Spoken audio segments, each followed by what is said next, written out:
चाहते हैं, प्रदीप मिश्रा का विरोध करना चाहते हैं। वो लोग राधा रानी की आड़ में बदनाम करना। इतने रसिक संत है प्रेमानंद जी महाराज, अगर वो एक फोन कर देते कि प्रदीप तुझे आना है, शिव पुराण का विरोध करना चाहते हैं, पुराण दे लो, चाहे कितना भी। अभी एक संवाद चल रहा है राधा जी का प्रसंग,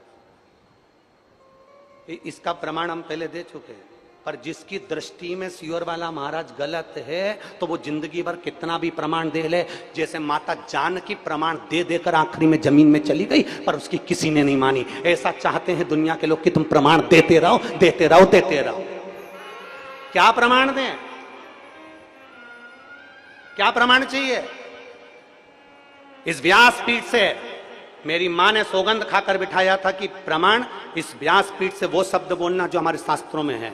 ब्रह्म वैवर्त पुराण में से राधा का संवाद, राधा रानी का संवाद बोला।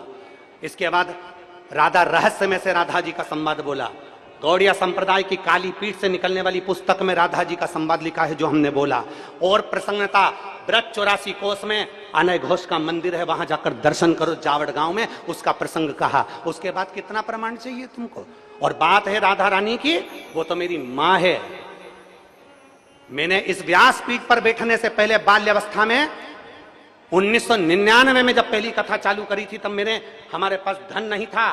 दूसरे की दुकान पर काम कर कर कर पैसा, जो 10 रुपए साइकिल से लिफाफे देने का जो पैसा मिलता था 10 रुपया, उससे हम जा जाकर पैसा लेकर, उस पैसे को लेकर राधा रानी की परिक्रमा करने जाते थे। 51 परिक्रमा मेरी राधा रानी बरसाने की करी है, और ना जाने कितनी परिक्रमा गोवर्धन नाथ जी की करी है।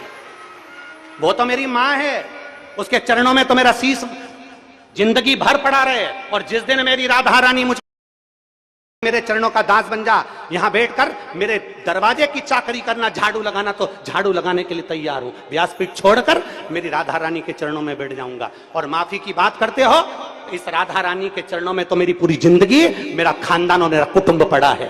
क्योंकि देवी भागवत में लिखा है राधा शिव का अवतार और कृष्ण पार्वती का अवतार है। मेरे शंकर का स्वरूप मेरी राधा रानी, मेरे गोवर्धन नाथ, मेरा ब्रज मुझसे बिसराता नहीं है।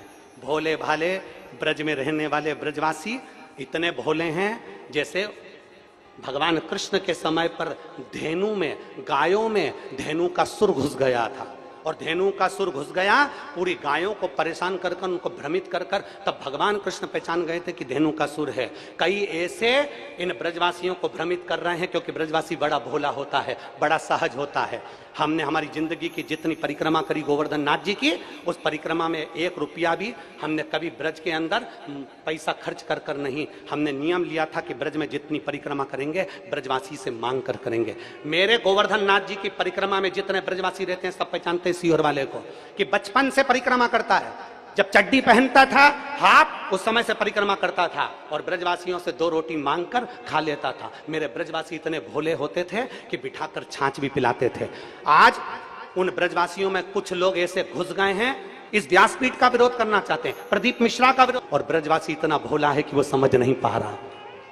आप कहो जिस दिन राधा रानी के चरणों में आकर दंडवत कर लूं, आप बोलो जितने दिन तक राधा रानी के चरणों में पड़ा रहूं, मेरी माँ है वो, उससे मेरा बेर नहीं है। जो कुछ बोलूंगा प्रमाण से बोलूंगा, बिना प्रमाण के कुछ नहीं बोलूंगा। और जिस जिस महाराज को प्रमाण चाहिए, कुबेरेश्वर धाम खुला पड़ा है, आ जाओ और प्रमाण लेकर जाओ। जिस जिसको प्रमाण चाहिए, कुबेरेश्वर धाम खुला पड़ा है। राधा नाम क्या होता है? मेरे सीहोर की एक गली में जाकर पूछना कि राधा नाम कीर्तन कैसा कराया। राधा नाम क्या है? कई सालों से 51 परिक्रमा जब तक राधा रानी के बरसाने की करी, तो उस उतने वर्ष तक राधा नाम कीर्तन एक एक बच्चे बच्चे के मुख पर राधा राधा जब्बा दिया। मेरी सिद्धपुर भूमि सीहोर का एक एक बच्चा जानता है कि राधा का नाम क्या है। वो वृंदावन नहीं गया, वो बरसाना नहीं गया, पर सीहोर को बरसाना बना दिया था। इतना राधा नाम जब्बाया है उस सीहोर की भूमि पर। तुम क्या सहज समझते हो? और सोशल मीडिया वाले सोचते हैं कि बदनाम करेंगे। अरे मेरे शंकर के भक्त हैं, ये तो राधा रानी की कृपा है। तुम जिस दिन बोल दो, मैं साधुता देता हूं श्री पौंडलिक जी महाराज जी को, गोस्वामी जी को, मैं साधुवाद देता हूं कौशिक जी महाराज जी को, मैं साधुवाद देता हूं संजीव कृष्ण शास्त्री जी को, मैं साधुवाद देता हूं राजीव जी शास्त्री जी को, मैं साधुवाद देता हूं अनूप जी शास्त्री जी को, जिन्होंने वृंदावन से फोन लगाकर कहा गुरुदेव आप जब भी इधर पधारे महाराज जी, अपन सारे विद्वानों की सभा रखेंगे, आप उसमें अपनी बात रखना। और हमारे यहाँ पत्र आया और हमने पत्रों के माध्यम से उनको सूचना दी, हम पहुंचेंगे वहां पर बात करेंगे। और इतने बड़े विद्वत संत हैं माननीय श्री प्रेमानंद जी महाराज, उनके चरणों को दंडवत करता हूं। भारत की भूमि पर और ब्रज में इतने बड़े रसिक संत कोई नहीं होगा। ब्रज में इतने रसिक संत है प्रेमानंद जी महाराज, अगर वो एक फोन कर देते कि प्रदीप, उनका ये दास दंडवत करता करता उनके चरणों में पहुंचता और उनसे बात करता रहा। एक बार कह देते, क्योंकि वो रसिक संत हैं, राधा रानी के परम भक्त हैं, भगवान कृष्ण के परम भक्त हैं। उनके लिए मेरे ये प्राण भी उनके चरणों में निछावर हैं। अगर वो बोलते तो मैं उनके चरण धोकर आचमन कर कर जवाब देकर आता। इतने रसिक संत हैं, उनका प्रणाम करता हूं मैं, उनको नमन करता हूं मैं, जिनकी जिह्वा पर इस बावरे का नाम तो आया, कैसे भी आया, कल्याण तो हो गया, नाम तो आया। और मेरे ब्रज के एक एक ब्रजवासी को नमन करता हूं, प्रणाम करता हूं। अगर मेरी वाणी से कोई चोट लगी हो तो मुझे क्षमा करिएगा, पर प्रमाण से कहा है और प्रमाण अपने पास रखूंगा और उस प्रमाण को जिंदगी भर रखूंगा। सत्य पर जिया हूं और सत्य पर जीऊंगा, क्योंकि मेरा शंकर सत्यम शिवम और सुंदरम वाला है। और आपसे भी निवेदन करता हूं, जितने भारत की भूमि के जितने देश के लोग कथा सुन रहे हैं, एक बार ब्रज में जाना तो जाकर रावल गांव का दर्शन करना, जहां राधा जी का जन्म हुआ है। जाना तो बरसाने का दर्शन करना, जहां राधा रानी पहुंची हैं। मेरी रावल में राधा रानी जी का जन्म हुआ, उनको वहां पर लाडली कहा जाता था। जब राधा जी बड़ी हो गई, साल निकल गया, तब राधा जी बरसाने में पहुंची हैं। और बरसाने में पहुंची तो उनको किशोरी जी कहा गया, क्योंकि किशोर अवस्था में पहुंची थी। जब तक रावल में रही तब तक वो लाडली थी। बरसाने पहुंची वो किशोरी हो गई, क्योंकि किशोर अवस्था में पहुंची हैं। उनको समझना, बरसाने की एक एक रच को समझना, एक एक ब्रज 84 कोस की रच को समझना कठिन काम है महाराज। अच्छे अच्छे ब्रह्मा तक चले गए, धक्के खाकर ब्रज की लीला को नहीं समझ पाए। समझना बहुत कठिन है, समझिए जरा जाकर। और जिन्होंने आधी वीडियो चलाई है उनको तो मेरी राधा रानी सब देख लेगी और मेरे भोलेनाथ देख लेंगे। आधी वीडियो चलाई, उन्होंने ये नहीं बताया कि बरसाने का महत्व क्या बताया गुरुजी ने, उन्होंने ये नहीं बताया कि राधा कृष्ण के विवाह का प्रसंग क्या सुनाया गुरुजी ने, उन्होंने ये नहीं बताया कि बरसाना का जो मूल महत्व बताया गया था, उस कथा को पूरा सुनना था। कि हमने बताया था उस कथा में कि वर्ष में एक बार आना बरसाना, अर्थात आपकी जिंदगी में अगर मनुष्य की देह है तो वर्ष में एक बार राधा रानी के दरवाजे पर जाते रहना और उनको प्रणाम करते रहना, तो तुम्हारे पाप छिन्न होते रहेंगे। राधा रानी पाप को छिन्न कर देती है। उस क्लिपिंग को पूरा तो बताया नहीं, उसमें से काट कर हमारे सब्जेक्ट को छोड़कर उसमें दूसरा उस सब्जेक्ट को वही की वही फेस लगाकर, वही की वही वाणी लगाकर, उसको काट काट कर क्लिपिंग बनाकर जनमानस में प्रेषित कर दिया। मेरा साधुता है पूरे ब्रज भूमि के संतों को, साधुओं को, राधा रानी के चरणों को जिस दिन आऊं उस दिन मेरी राधा रानी की पूरी देहली की मैं झाड़ू लगाता फिरूं, मुझे कोई दिक्कत नहीं। मेरी माँ है वो।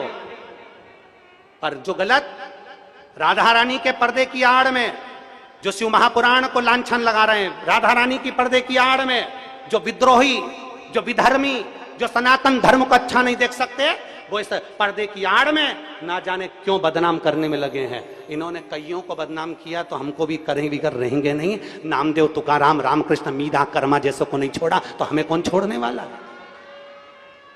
साधुता है। और मेरी ब्रज की पवित्र भूमि को, मेरे ब्रज में रहने वाले ब्रजवासियों को दंडवत प्रणाम करता हूं, नमन करता हूं। आपकी साधुता है, आपके बीच में रहा हूं, साधुता है।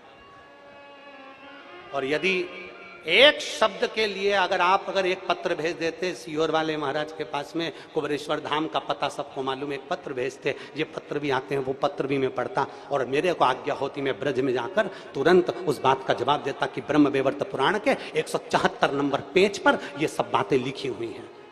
राधा रहस्य में ये बात लिखी हुई है।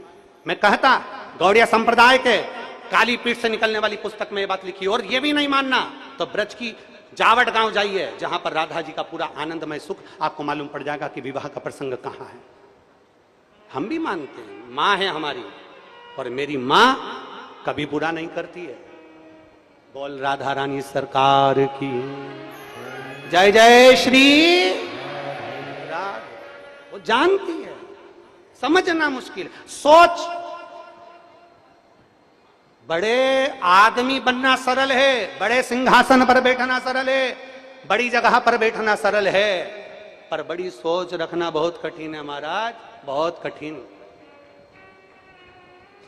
और फिर निवेदन करूंगा, ब्रज के कोई संत अगर मुझे आमंत्रित करे मैं तैयार हूं, आपके चरणों में आऊंगा, दंडवत करूंगा, प्रणाम करूंगा और आपको पूरा व्याख्यान बता कर जाऊंगा, कहां से पढ़ा, कहां से बोला, इस जगह से वर्णन किया। एक एक स्मरण करिए आप शिव नाम का। बन सकता है सनातन धर्म को आगे बढ़ाने का प्रयास करिए, बन सकता है राष्ट्र को उन्नति की ओर लेकर जाइए। सनातन को पीछे मत खींचिए। आज के जमाने में हिंदू को हिंदू से लड़ाने की प्रथा चल रही है, और वो देख लो आज तक, अभी चुनाव हुए उसमें देख लेना, हिंदू से हिंदू को लड़ाने का प्रयास करा जा रहा है कि कैसे भी सनातन धर्म बर्बाद हो जाए, बदनाम हो। शिव तत्व की प्राप्ति औघड़ी है, शिव औघड़ी। मेरा देव अधिदेव महादेव पहले नंबर पर दोस्त, दूसरे